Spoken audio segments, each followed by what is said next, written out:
Last vlog में आपने देखा कि हम लामा यूरी से पादुम के लिए निकल चुके थे और ऑफ रोडिंग शुरू हो गई थी।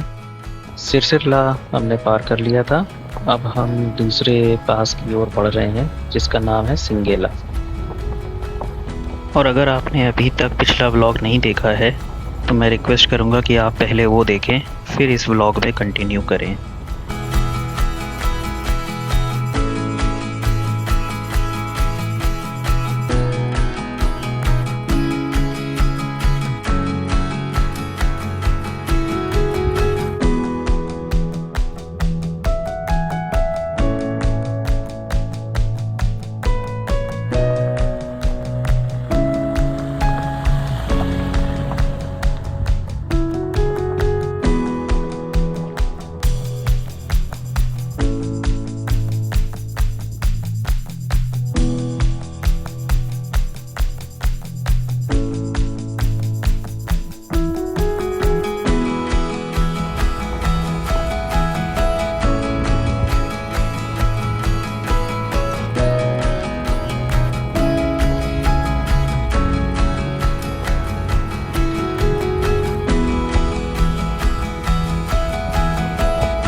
सिरसिरला पे बिल्कुल बर्फ़ नहीं थी, बट सिंगेला की चढ़ाई में हमें अच्छी बर्फ़ मिली है। अभी आगे आप देखेंगे कि रोड पे भी बर्फ़ हटाने का काम चल रहा है बीआरओ की तरफ से, और बीआरओ को हम बिल्कुल सल्यूट करते हैं कि वो थ्रू आउट द ईयर इन रोड्स पे काम जारी रखते हैं ताकि ट्रैवलर्स और टूरिस्ट्स और लोकल्स आ जा सके इन जगहों से।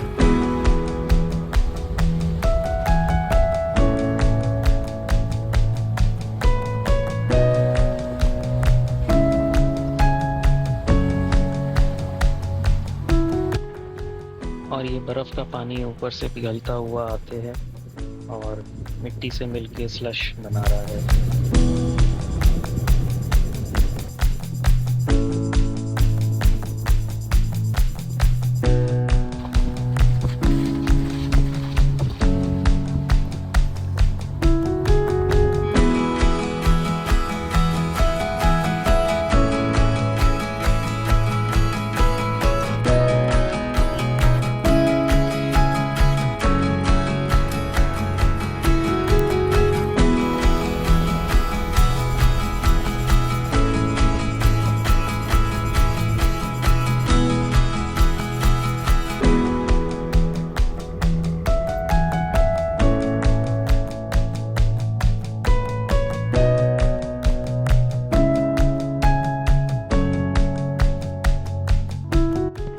और इसी के साथ हम आज के दूसरे पास पहुंच गए, जो कि है सिंगेला।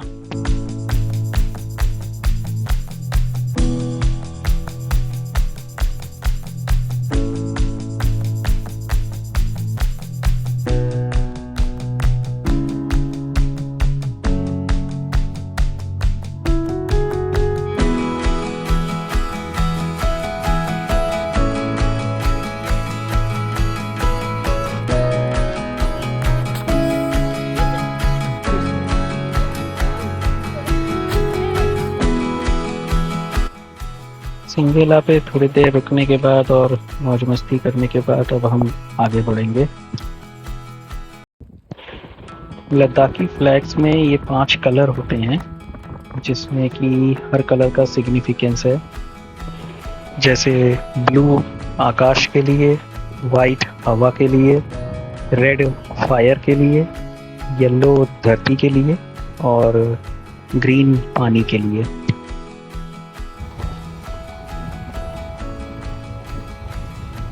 अब हम सिंगेला से आगे बढ़ गए हैं। ये जो कंस्ट्रक्शन का काम आप देख रहे हैं, ये जब हमने वहाँ पे वर्कर्स से पूछा तो उन्होंने बताया कि जियो की फाइबर ऑप्टिक लाइन पड़ रही है, तो बहुत जल्दी ही ये पूरा एरिया भी नेटवर्क आ जाएगा। अभी हमारे किसी भी फ़ोन में नेटवर्क नहीं था फ़िलहाल, जब तक हम पादुम नहीं पहुँच जाते। और ये बीच में एक जगह हल्का सा लैंडस्लाइड हुआ था, तो उसको बीआरओ की जेसीबी क्लियर करते हुए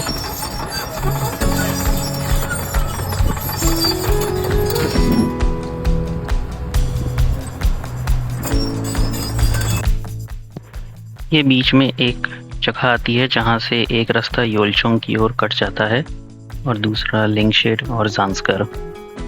हम लिंगशेड वाले रूट से होते हुए ज़ांस्कर की ओर बढ़ेंगे। लिंगशेड विलेज के पास पहुँचने पे हमें इस तरह से एक बोर्ड दिखेगा। ये अभी ऐसे ही टेम्परेरी किसी गाँव वालों ने लगा रखा है। इस पे ज़रूर ध्यान दीजिएगा, अगर ये बोर्ड आपको मिस हो गया तो आप गलत रास्ते पे चले जाएंगे।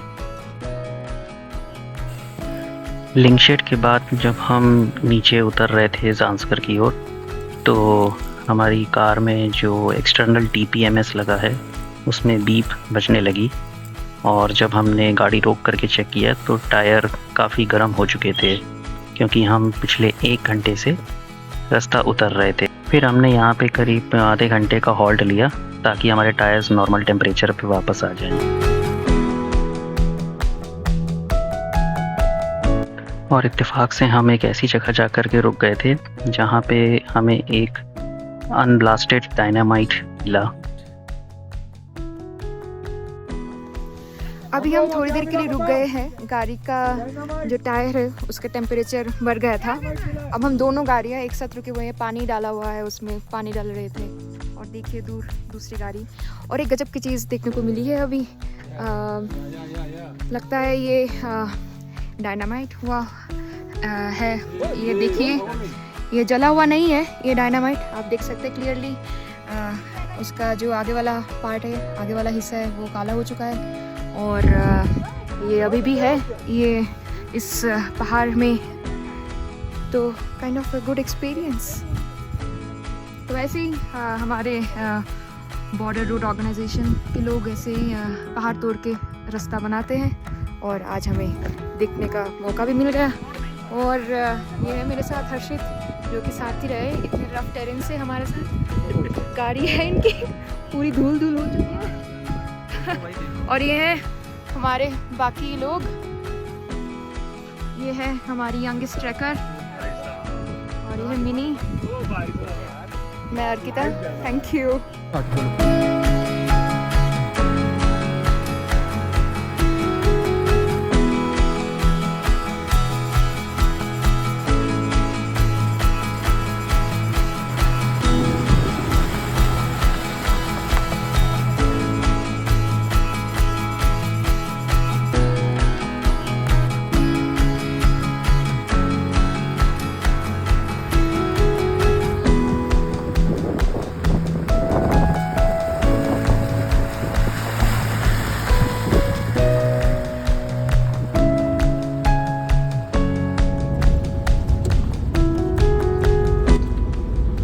और अब कुछ ही देर में हम ज़ांस्कर रिवर के बगल में आ जाएंगे और फिर ज़ांस्कर रिवर के साथ साथ हम पादुम तक चलेंगे।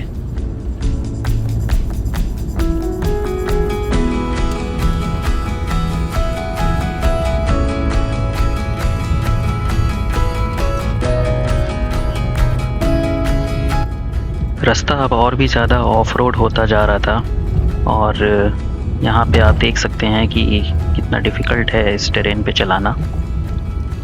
रेगुलर टूरिस्ट और फैमिली के लिए ये रास्ता अभी रिकमेंडेड नहीं है। एडवेंचर एंथुजियास्ट्स एंड ट्रैवलर्स को ये रास्ता ज़रूर पसंद आएगा। आज के हमारे पूरे दिन के सफ़र में हमें केवल पोटोक्सर में एक ढाबा मिला था। उसके अलावा इस पूरे रूट पे लामा यूरू से पादुम तक कोई भी इस तरह के स्टॉपेज नहीं है। तो उसी तरह आप अकॉर्डिंगली प्लान करें इस रूट से अगर आ रहे हैं तो।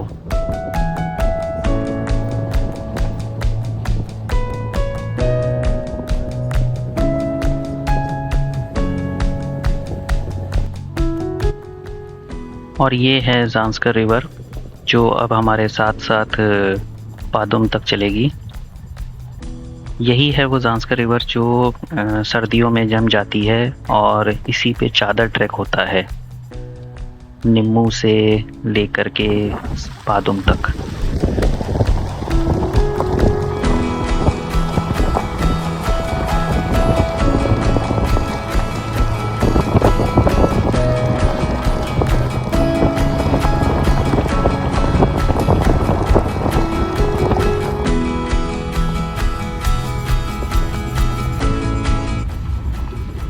जैसा कि आप आगे देख सकते हैं, इतना संकरा रास्ता है कि अगर सामने से भी कोई व्हीकल आ जाता है तो थोड़ा आगे पीछे करके एडजस्ट करना पड़ेगा। और रॉकी टेरेन है, ऊपर भी पत्थर लटक रहे हैं रास्ते के।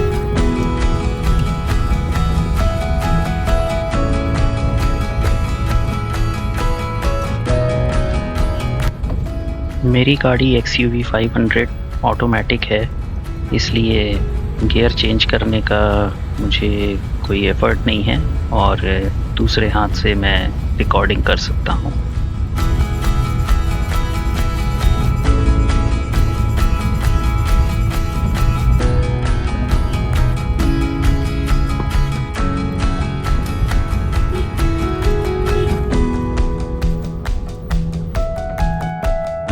ये एक जगह हमारी नज़र पड़ी तो हमने देखा नीचे एक कार गिरी हुई थी ज़ांस्कर रिवर में।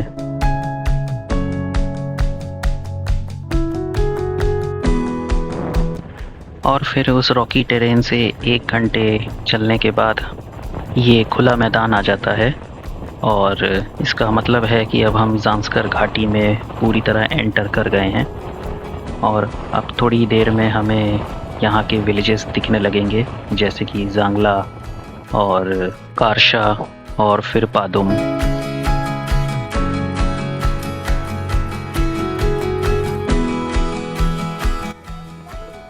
और फिर 7 बजे तक हम पादुम पहुँच गए और अब बढ़ रहे हैं अपने होटल की ओर। ये पादुम का मेन मार्केट और मेन चौराहा है।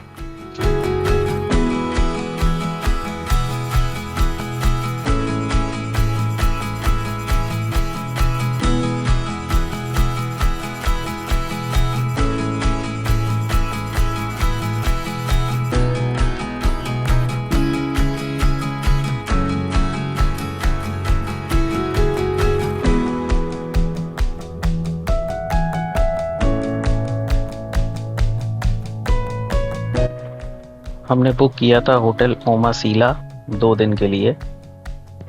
ये एक अच्छा होटल है पादुम का, पर क्योंकि उस टाइम कंस्ट्रक्शन चल रहा था और एक्सपेंशन का काम था तो थोड़ा सुविधाओं में कमी थी। पर होटल के जो ओनर हैं लोबजांग सेरिंग, वो काफ़ी हेल्पफुल और काफ़ी एक्टिव पर्सन है, तो उन्होंने किसी चीज़ की कमी नहीं होने दी हमें।